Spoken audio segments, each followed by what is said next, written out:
Amici, questo qui è un vlog un po' improvvisato. Oggi ero uscito per fare una seduta di allenamento senza fare tanti video. Ho fatto tanta salita e tra le varie salite che ho fatto oggi sono venuto ad Illeggio.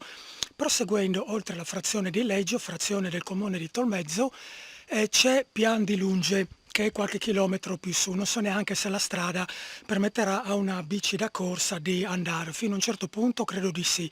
Dopo non so se sarà asfaltata, in che condizioni sarà l'asfalto o se sarà sterrato, insomma non so fin dove proseguirò. Intanto appunto che mi recavo verso questa località, uscendo dalla frazione di Leggio, ho trovato questa piccola chiesetta. Adesso ve la faccio vedere, vi faccio vedere tutto con calma.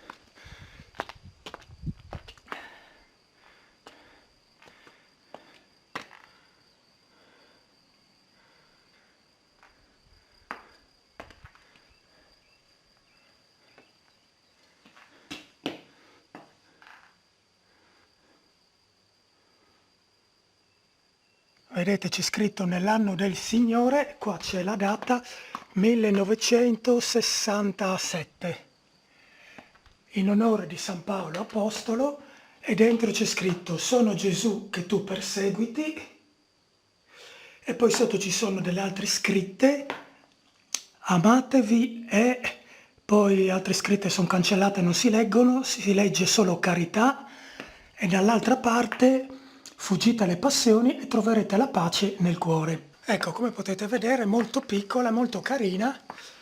Prima avevo visto un cartello, probabilmente un po' più giù. Dopo al ritorno lo inquadro e ve lo metto ben visibile.